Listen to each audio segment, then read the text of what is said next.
All right, ladies and gentlemen, I want to thank you all for joining us here today for Truth Be Told. Now, we are here with a phenomenal woman. You might know her as the First Lady. You might know her from her 12 vlogs of quarantine. You may know her from For You Too, or modeling, or acting, or hosting every event and shutting it down. No matter what you know her for, you know that she is a refreshing individual that uses her refreshing personality to be like a glass of cool water, to give you that energy to keep going towards your next step of life. Please, Lord, so show some love for Emma J. Hi. All right, all right, all That right. was such an amazing intro. You give like the best intros. Like, I need you every day of my life, basically, to wake me up. Emma J has arrived in the world, everybody. The Lord has woken her up today. Yes. I got you for that. You know, just $5 a minute. I got you. No, I'm playing. Okay, cool. We got it. We got you. Listen, rates. Oh, what they say, all 2021, we talking rates, okay? Listen, all 2021, we talking rates. I'm new. Yes. I didn't know that was what we're doing, but that's what we are doing. That's what we're doing. I saw it on Instagram. This journey, as we know, as entertainers, is just people in this world is long and hard. How do you manage to stay looking refreshed and seeming refreshed along this journey that has a lot of us burnt out? For me, it's kind of always been inside of me. I've always been like, a positive, happy person. Even when I was, younger, when I was a baby, they said I was like crying all the time because I only wanted my daddy. But outside of that, those times when I was a young one, I was always, positive and happy. So I'm just like, you know what? Let me just take this into the world. And I'm the youngest sister. I had 3 older sisters and a brother. So even with them, they're like, oh, you don't know what's gonna happen. You just think like so positive, or Emma, you can't just go do that. I'm just like, why can't I? Like, why can't I just go and just drive around the world? Like, what's wrong? They're like, Emma, what in the world? So I've just always had that in me.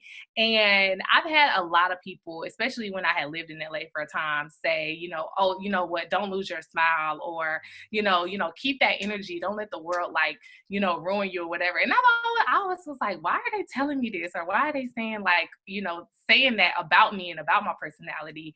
And definitely 2020 has allowed me to see like you have to kind of keep that positivity inside of you. It's hard, but whether it's thinking of family, thinking of the purpose that you did it, or, making sure you just take time and, to yourself, or just remembering that the reason why you're doing it. It's just kind of like, okay, you know what? It's a bigger purpose. It's not for me. I'm doing this for other people. So I need to have that positivity. And even when I'm sad, get sad or whatever, but you got to bring it back up and be like, hey. Process. Yes. That's key. Make sure you process and bring it back up. So I wanted to ask, like, what the root of your happiness is. Like, what keeps you at that, your chakras aligned top to bottom. So yeah, what is the root?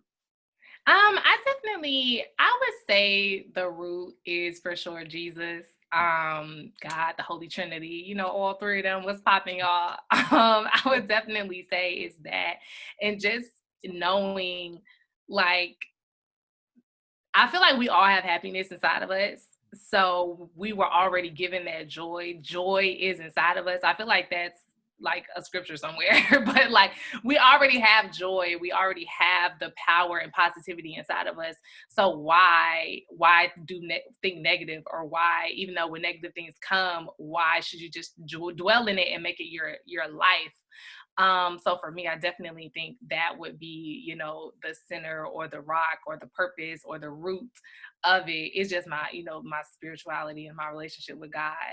And then also it feels better. I feel better when I'm, happier, so it's just kind of like, okay, cool, let's get back on the happy train. Let's just be more positive. And when I'm smiling, it brings other people, smiles as well. So there's definitely a reason why I say, we'll just definitely continue to do that. Love it, love it, love it.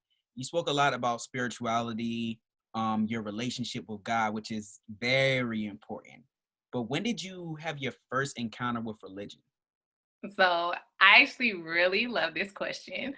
I'm gonna say that again. Hold on. Ooh. I It- actually really huh? Wait. Okay. No, I actually really love this question.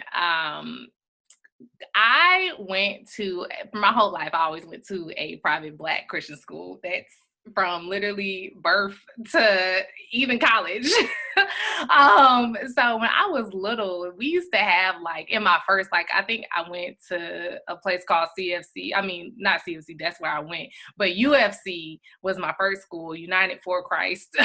And I went there from like kindergarten to third grade. So they will always have us like in worship service. We would go into like the one of the little rec rooms, which is kind of like behind the regular actual sanctuary, but it was like a whole like overflow section. So we would go in there and play. When we come up from classes, we would just go in there and play. But sometimes they would actually have like worship music. So they had, I want to say it was CC Winans Alabaster Box, because I love that song playing. And I'm literally like, what, 4 or 5? And I'm just like crying on the floor. I like vividly remember that day. And I'm like crying on the floor, like, oh my gosh, thank you, Jesus, thank you, Jesus. So like it worked. I mean, other kids would sleep. Or they was running around because we could do whatever, but they had the music playing. So yeah, I would definitely say that was my first encounter, which is very weird. I feel like not many people have had that type of encounter. But yeah, I feel like that definitely, and it wasn't forced upon me. I'm just now crying and I feel it and I remember that. So I would definitely say that was my first encounter when I was a little baby. That's wow. I know. And I still listen to that song and that album by CC Winans like now, and I always like get that feeling on that song, and I'm just like, play Alabaster Box. Listen, your girl is crying on the floor. It's real. Would you call that song like a North Star for your faith? I definitely would say that song, and probably "Running Back to You" by the Commission with Fred, but Fred Hammond was in it's either Commission or Commissioners. Y'all, I'm so sorry. Listen, I'm a '90s baby. Okay, I don't know all them old groups, but I know it's called "Running Back to You." Between that song and definitely Alabaster Box, I would definitely say it's like my North Star for sure. Sure. So you had a first encounter with religion that almost looks like love at first sight. Yes. When we speak about our encounter with religion, we think of like, okay, like you said, being forced into church. Mhm. We had to go to a Christian school. We had to know that Jesus Christ is our Lord and Savior, whatever the case may be. But what I hear from you is like your first encounter with religion was also the start of a relationship with God, which is Mhm. two synonymous but also different things, because a lot of us have this first encounter and then we then build a relationship based off of maybe like a trial tribulation, whatever the case may be. Was that encounter, did you stay consistent with building a relationship with God then, or did that happen, you cried, and then later down the line you reformed a relationship with God?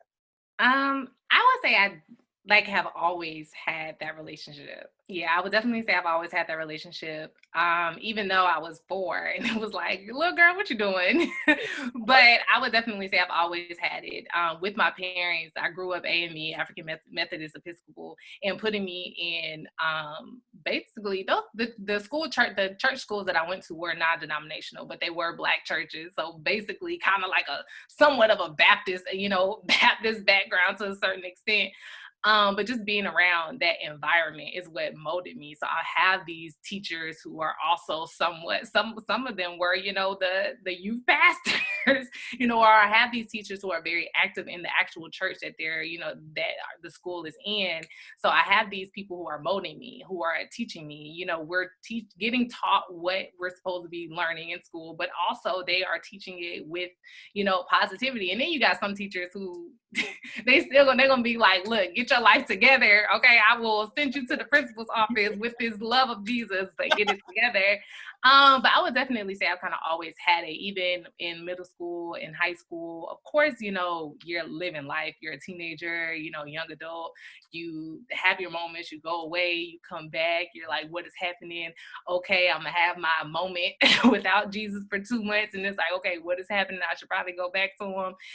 But yeah, I would definitely say I've always had it. It's been consistent, but it's always been that, like, it's always a struggle. It's like okay, cool, I'm gonna keep on this race. And then it's like, oh, they having fun. I'm gonna go over here for a little bit. And then it's like, dang, I probably shouldn't have had that much fun. Let me get back on the race. I feel like it's definitely kind of like that for me, but it's always definitely been consistent. I haven't had that where, like you said, some people will have an experience and an encounter, and 5, 6 years later will come back to God. For me, it's like always been consistent. Just I might go the other way, but it's like, oh, cool, cool, cool. I'm coming back, dude. I'm coming back. Love it, love it. That dang, that sparked something else for me. So you brought up a good point. Like it keeps you coming back. Hmm. We have these situations where we're told like we're supposed to be Christian. And I feel like a lot of what our parents or our elders tell us is like we are told that we're supposed to be Christian. But one thing I do love about millennials and Gen Z is that we ask that question, why? Mm. I think a lot of us are asking that question, why religion? Why be a Christian? Why be a Muslim? Why faith? What is your why that keeps you coming back to Jesus? Mm. Excuse me. My why? That's a good question. I mean, the thing is, it's just kind of like, what for me, it's like, what else is there? Like, what is keeping the planes in the air? What is waking me up? It's not my alarm clock. I sleep through that all the time. Okay. I've missed a lot of things. Okay. So what is how am I waking up? What is this breath that is continuing to give me life? Like, how is this tree that was dead now is producing apples, in somebody's random backyard? You always, somebody, auntie or grandma got a peach tree on the side of the yard. It's like, where the peaches come from? It's like, what is happening? I'm very confused. This is not a farm. So for me, all of those things, whether science says, oh, the way the airplane goes, it can go up this high, or your body wakes up at this time every day because it's just your natural clock. Science has given answers, but for me, it's like that can't be science. That has to be God. So my why is like, it's more like, why not? Like, why not believe in him, and why not continue to go back, because he has been the one who has helped me, who is the person giving me these thoughts and these ideas to create all these different things, and these feelings of, okay, maybe I shouldn't do this, or cool, I have a feeling that I should do it, or dang, I just failed, cool, I'm gonna do it again. It's like, who is the person giving me that? And I feel as though for me it's God. And it's like, okay, why would I not want to be a part of this? And I've even gone and listened to other people, and you see the videos on YouTube, you hear all the videos on Instagram. We're living in a world now where if you want to know of another faith, you can easily have access to it. So I can definitely say that I might not have gone like all the way and listened to every other religion out there, but I've definitely looked at others and be like, well, what do they believe, or why do they believe that? And it's just kind of like, okay, well, I still couldn't get down with that, so I'm just stick with what I have right here. Like, it's worked for me, it's worked for my family, and I believe it and I feel it. So I would definitely say like my why is more like a why I love it. I absolutely not. spoken here first by M and J. Yeah, Yes. not why, but why not? And as you continue to ask the question, why not? You asked, why not use your intuition to come up with organizations with platforms that bless other people, that you can spread this same faith that has blessed your life, that has provided air for you to breathe into these other individuals. And you did that with For You Too, which I'm so thankful and so humble to be a part of that. So what inspired you to create this platform for Black men like me to say, why not be vulnerable? So For You Too is, excuse me, For You Too is a very special, I don't even want to call it a project, but a very special thing and project and a piece of me that I created. And it kind of started off actually as a journal that I said, okay, I want to have a journal for young Black boys. I wanted to go into like an all boys school. I'm still working on the journal. It's going to happen. I need to do it. And then I said, okay, I actually had a family member who committed suicide, and he was a Black man, young Black man. And I was kind of like, wow. I mean, of course, we all know that it's never, our fault. But you always have a feeling like, what if you could have done something? Me and him weren't close, but me and his little brother are. So it's just kind of like, dang, what could we have done? But my family is so loving. We all were very shocked by it. So in that case, I was like, well, there are so many other people. What if a journal can help a young Black man, express his feelings without having to go do something so tragic as that? Or what if a journal can just help somebody just express themselves, to hold on for another day? So that's what that journal came from. And then I said, oh, okay, I started to get into meditation and journaling. And I said, oh, I can actually bring all of this together and actually do an event with Black men. I love the Black man. Come on now. Yes. But I said, if I have these things on journaling, I know how to meditate, and I love Black men. Why don't I actually physically bring Black men together? Although I don't have journals for them, I can give them paper and pen, and we can actually do this together. So that, I want to say, all that time from when I started, the journal aspect to up to For You Too, that probably, I want to say, was like a year and a half of just like thoughts and thinking and figuring it out, and like, okay, let's really do this. And when For You Too, and I was like, what should I name it? What should I name it? And a lot of times, in terms of like men in general, they're like, oh, meditation's not for me, yoga's not for me, crying in church ain't for me, and it's just kind of like, why don't you think that's for you? It's for you too. It's for all of us. So I was like, okay, oh, For You Too. I was like, that is perfect. I love For You Too. And especially in terms of Black men, it's like, Black man, it's for you too. Don't think that it's just for, any other type of man of other race or ethnicity. So yes, I'm glad that happened, and I'm glad that that was put on my heart. I really want to do so much more with it. I feel as though it's more of an in-person thing, so I'm trying to figure out how I can do something virtually. But I'm just really hoping that I'll be able to just even come bigger and better, whether it takes 2 years for it to, us to get back in place, like something that I really wanted to be, really, really effective. But yeah, that was my reason for it. I feel like I answered the question, but For You Too is just something, it's just really close to me, and I'm glad that I did it. And even when I did it, I've had 2 sessions of it, and the Black men who were there really spoke out, and they were saying thank you, and they were like, wow, I've never felt this way before. I've had men cry. We grown men cry. This isn't just like, young men. This is like 32.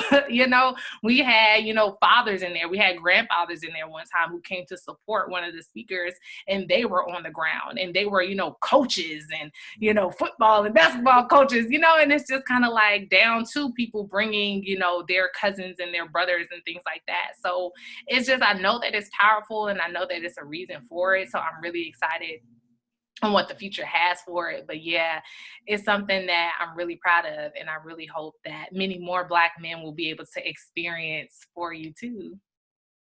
Yeah. I want that clip right there. Oh nah, that was like everything. You almost had me crying. Then I was like, goodness gracious. I mean, listen, any way, shape, or form, we partners in crime. So like any way you need, Yes. I got you, because I think that is really necessary.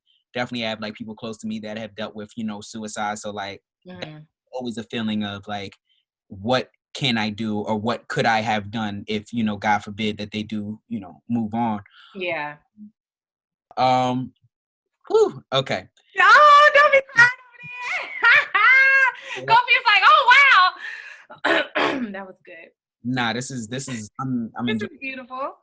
I Yeah, didn't know that was gonna come out of me. you just let it out. Preaching on this Sunday morning. Amen. Man, amen. Who knew we were gonna have church? So jumping back into it, what's an area that you feel as though like your faith sometimes struggles? Like, what's an area that you feel sometimes you're just like, okay, God, are you really gonna come through? You start to question him a little bit, or non-gender binary, you start to question God a little bit because Jesus. um, oh yeah. I listen, I question God. I feel like every day I'm like, hey, what's up? what's popping? This bank account ain't looking how I thought it was gonna look. I wrote a goal at the beginning of the year. Where we at with it? Okay. He's like, it's 7 more days left. I'm like, okay. I mean, I've always kind of been, this hustler and kind of not fly by night, but like know how to make it work. So I wouldn't even say finances. I think my main thing would definitely be like relationships Yeah. and just like friendships with guys. Is just like, dang, I kind of want to be with him, but it's like, nope, that one not for you. So I'm like, Jesus, why you bring him into my life? I'm real confused as to why you would allow this fine man to come up here and you like, no, sis, he's not for you. So yeah, I would definitely say relationships would have to probably be like that one thing that I'm like, ooh, kind of struggling with. Like, do I just go and be somebody's wife, but I don't have a ring? Because that's basically what dudes be wanting. And I'm like, I ain't making up your bed, but I'd be like, oh dang, I guess I need to go make up somebody's bed because now I'm alone. But I don't feel alone. I'm just kind of like, if God is like, okay, cool, that's not what you need right now, I'd be like, okay, cool. But some days it'd be like, but you sent them to me. He slid in my DM. They gotta be from you, right? It's like it gotta be from you. He like sending my pictures. It has to be from you, right? And he's like, no, it's not. It's just the world. So I would definitely say probably relationships is one of that things. So I'm just kind of like, okay, cool. All right. Yeah, we'll see. Awesome. It's interesting. Yeah, one of those things that definitely keeps one of the struggles for sure that keeps me coming back. Like, oh, dang. Okay, well, I guess I gotta go go repent tomorrow. You good? Yo, thanks for sharing that. I think like, of course, Emma, I ain't gotta say, you phenomenal, you the GOAT. Like, and the man that marries you is going to be a very blessed man and a very, has to be thankful for the rest of their life. This is the last section of our interview, and we are called Truth Be Told because we don't do truth or dare. This is truth and dare. So right now, we're going to ask you to tell us a truth, and then we are going to leave you with a call of action, a dare. Are you ready? Okay, I'm ready. Okay. Yeah, I'm ready, guys. We'll see. Okay, so the truth is that we did our research and we saw that within these 12 logs of quarantine, you had a panic attack. Panic attacks, thoughts of just being like lost and depression are not isolated instances. These are occurrences that happen to several people. Mhm. So if you wouldn't mind sharing with us the truth behind what the root of this attack was. For me, that attack, it was weird because I don't know if it was necessarily an attack because it was because it happened like over like 2 days. And the first time it happened, I was like, it's something stuck in my throat. And then the second day, it kind of went away a little bit and then it kind of came back. And I was like, what is happening to me? But actually at that moment I had numerous jobs, like I said, I'm, hustler, I'm doing so many different things. And I was like, you know what, I can't do all this stuff. I don't really like doing all of this stuff. So I ended up like quitting two of my jobs. And now I was like in a moment of like, oh shoot, what am I gonna do? I don't have nothing. So I kind of like mentally, I didn't feel like I was like panicking or going crazy, but my body was. And I just was like, what? And I was like, what's gonna happen? What's gonna happen? And when I was talking to my mom and my auntie, they was just like, well, did anything change in your life? What's going on? And I was like, well, I don't have any of my jobs anymore. And I had like 3 yesterday and I only got one. And this one is going to end in like 2 weeks. And it was like, that's probably what it is. You're probably like scared because I'm always the person, I always got 4 or 5 jobs. So with me not having any and or with one and then, 2 weeks from then I'm not gonna have none, my body just kind of went into like this shock. And then another instance, I kind of merged those two together, is when I actually had too much going on. And I was just like, you know what, I can't do this. I literally, like, one day I just like closed my computer and I just started crying and I was like hyperventilating and I was like, what is happening? And I was like, oh my God, my mom came home. I ran down the stairs. I was, oh my God. She was like, what's wrong? What's wrong? I was like, nothing's wrong, but something's wrong. And she was like, oh. So it was just really crazy because at that moment, I had picked up everything. I was like, okay, now I don't have nothing. I think a month went by and then I ended up picking up everything again. And I'm still in these walls and I'm trying to do 5 different jobs, and it's just too much. It's stress, and everybody wants you to be 12 hours a day working 5 different jobs. It's not even possible. So, my body started to go on overload, and I started to mess up some stuff, and it was just like all of these emotions and all of these feelings, and my headaches started getting worse. So it was just so much, and that started to build up, and that was more of like a hyperventilating physical thing. So those two instances, I kind of merged those together with the vlog that I showed, and it was a lot. But yeah, the first one I ended up did going to yeah, I went to the what is it? Not urgent care because I was like, something is in my throat. And they was like, it's nothing in your throat, ma'am. But he was like, the doctor was like, it's probably anxiety. And I was like, wow, I came all the way to the urgent care and they're like, it's probably anxiety. So it was very interesting on how something, manifested in the physical, even though when you think like, okay, I'm fine, it's okay.